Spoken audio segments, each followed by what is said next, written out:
I love Foster the People.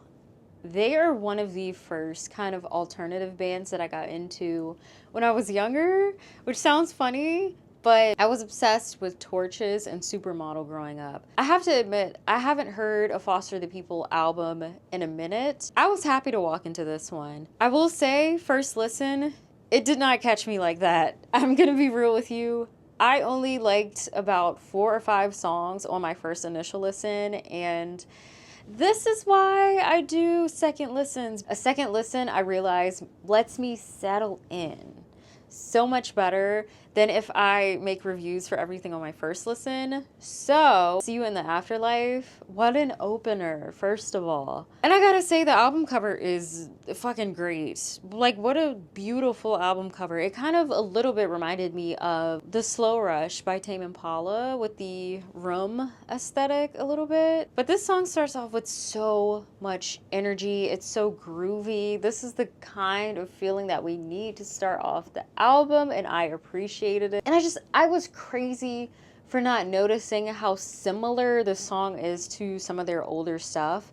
At first, I didn't think it sounded like that, but now I'm just like, this is kind of incredible. My friends were going out last night and I still haven't heard from them. There's mentions of scary headlines and empty coliseums, and there's this sort of post-apocalyptic feeling to the song, which I think plays into a storyline that's kind of woven in through the album about life after some sort of event happened that wiped out humanity or something like that. That's why I'm like, what a great opening song, because holy shit, so good. Lost in Space. The opening felt very 70s variety show to me. The robotic vocal effects were a really good idea. It felt like you were being transported into space, where the lead singer, Mark, is very confused and lost and trying to figure things out. But he's also feeling very adventurous because we're in space. But this overall was lots and lots of fun. Very weird.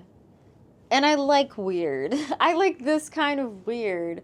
The song caught me off guard because of how kind of outlandish it was, but I loved it. I thought it was funny how the first song was See You in the Afterlife, and now we're in space searching for some sort of afterlife. Take me back. I was very much into the glittering, easygoing beat. I loved it so much. And there's some good lines in this song.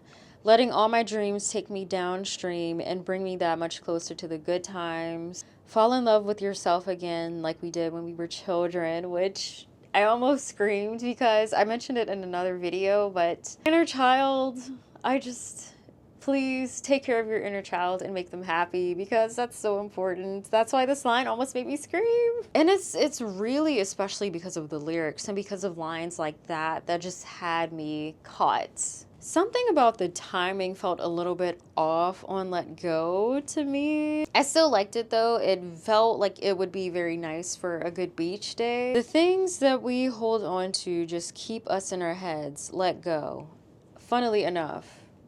Dude, not me forgetting where my tattoo is. Okay, hold on. Because I have a literal Let Go tattoo on me, and that line that I just read is something that will stick with me because of the song and because of my tattoo.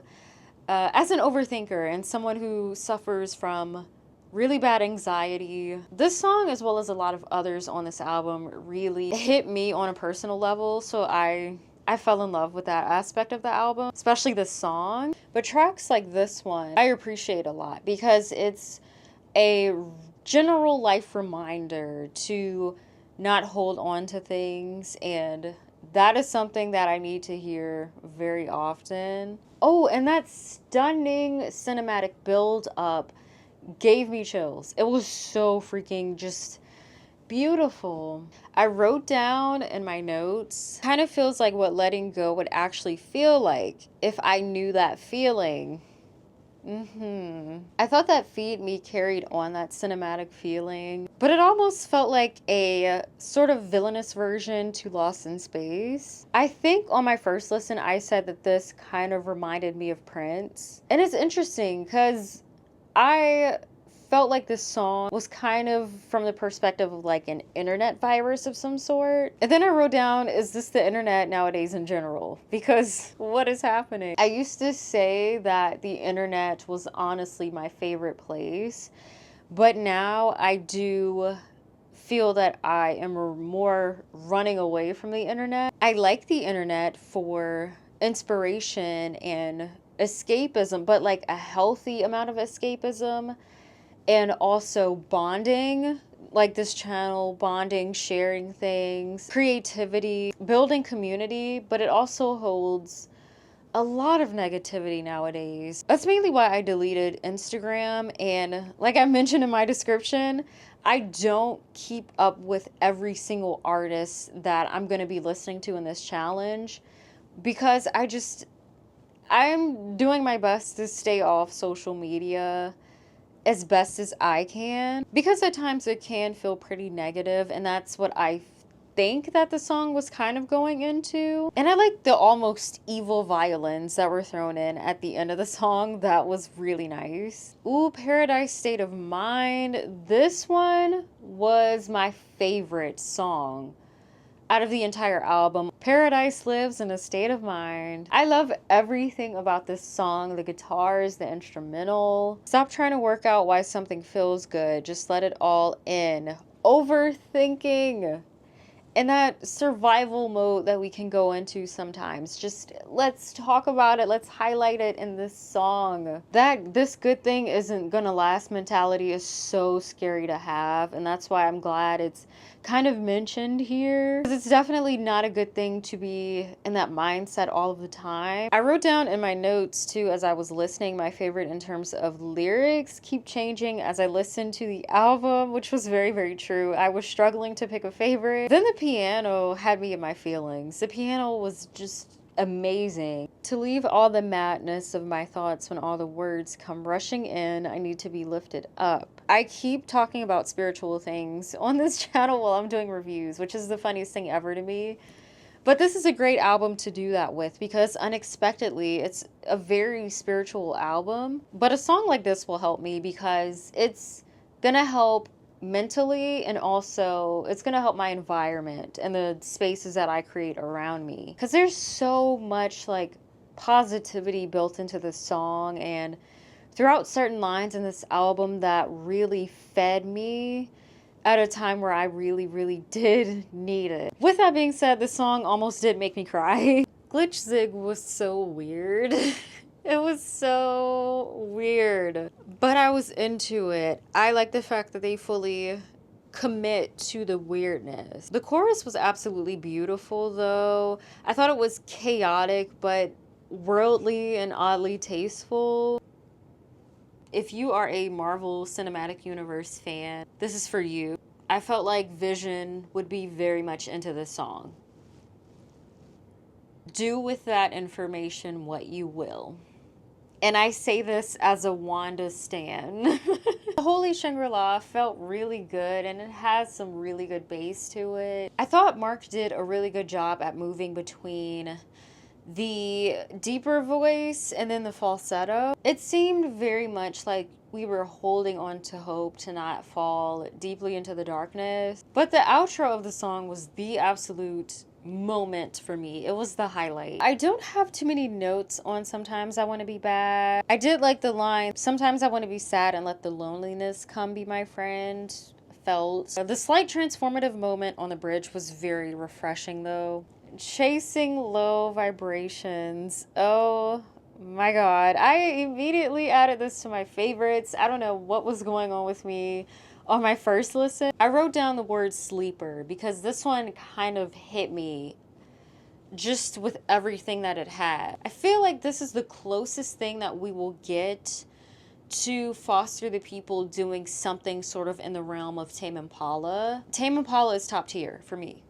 Absolute top tier. So Tame Impala is like everything to me. So hearing this song on the second re-listen was just, I was like, where was I? What was I doing? What was wrong with me? Why wasn't I obsessed the first time I heard this song? Just long story short, I fell in love with everything about this song. It's definitely in competition as my favorites, in the whole album. A Diamond to Be Born.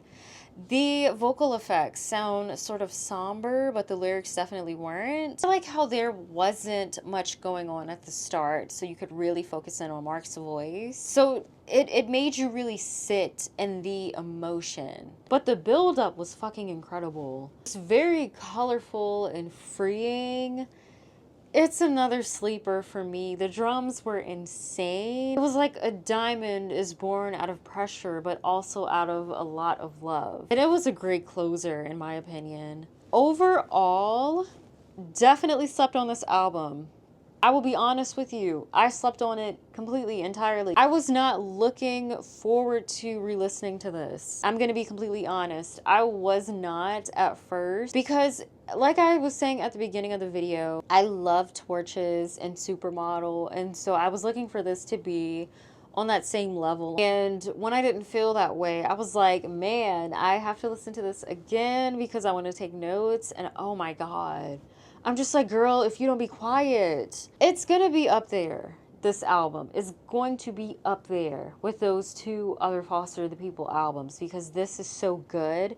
And it has that boost for me personally because of the spiritual aspects in the album. Because that first listen would have resulted in a completely different review, and I would have maybe possibly listen to this album again, and I would have had to do like an updated review video because I would have been like, girl, what the fuck were you talking about? I would have felt completely bad and completely wrong. I like that message of searching for a better life that just looped around from the end of the album to the beginning. Just incredible. I just needed to give this album some time and to sit with it and just let it sink in for me, but it might be up there in my favorite albums of the year list, but I'll have to see, but I think it's up there. I'm pretty sure it's up there.